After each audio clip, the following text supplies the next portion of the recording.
He must have been about 3 to 6 months old when I first found out that there was something wrong with him.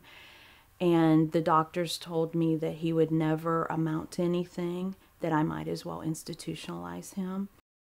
And I told them no. I told them that I didn't understand why God gave me a child like that, but as long as I was capable, he would be with me, and I would take care of him the best way I could.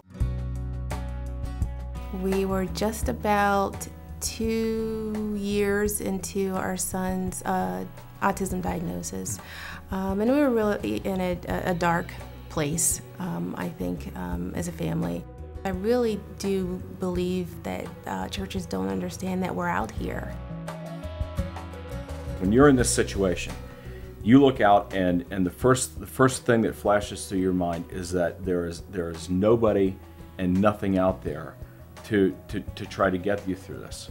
And there are a lot of people out there who I'm sure don't feel connected to the Lord when they're presented with a child who has a special needs diagnosis. And it is that moment that you need to get closer than you ever have before.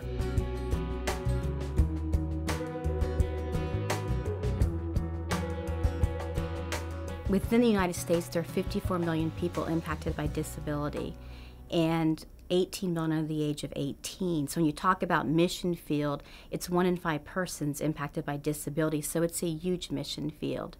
And what we aim to do at Access Ministry is that no matter what age or stage a person is in life, that they never age out of the church. There's always a program or a place for them in the body.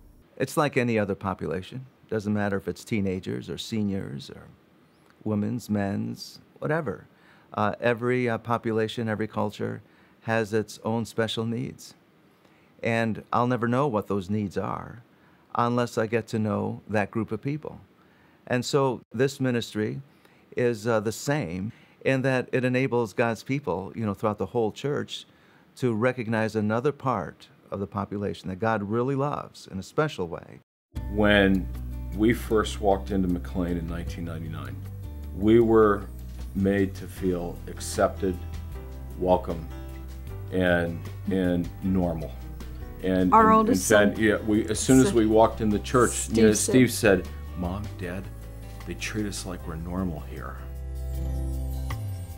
So maybe it's just take for granted that we can go to any church and fit in, but so oftentimes a family that has a child with disability or a youth or an adult, there's not a place for every member. So to be able to walk into and drop your child off at Sunday school and to know that child is loved, that the Word of God is being shared with that child in a way which they'll understand, and where husband and wife, if they're still together, are able to go into worship. I mean, that's an amazing gift. I can actually sit in the service and I can be fed spiritually, and this is what I need.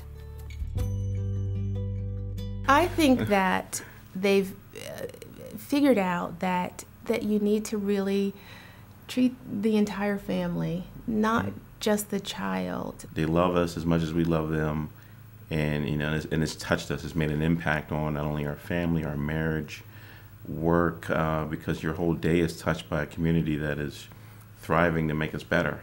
So, and I appreciate every day for that. When you serve families, begin thinking about if you can get your parents into couples groups, get them into small group, get them to go on the men's retreat, the women's retreat, and you may have to back it up by offering scholarships and also building childcare in, but those things are huge. One thing I think can't be forgotten is that it's not just a collection of programs. It's also the people who participate in it.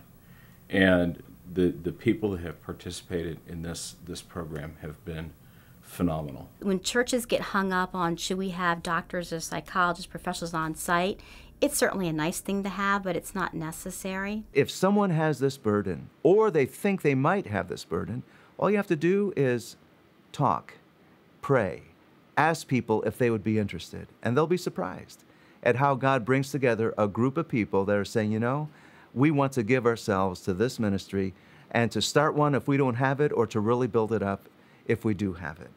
We work a lot with volunteers who don't have special training, And so oftentimes those are the best volunteers, those that have been called by God to serve and that are teachable and are committed to the program. You don't need $1 million. You don't need 10,000 parishioners. It could be as simple as having one staff person in Sunday school. This Access program began basically with a need and a heart to help a group of individuals learn about Jesus. I think it can be overwhelming to think about, oh my goodness, 54 million people in America.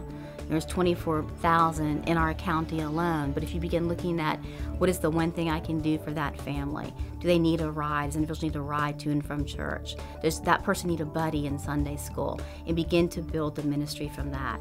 Don't feel like that just because you have one in a classroom that you're not doing any good at all, because you are.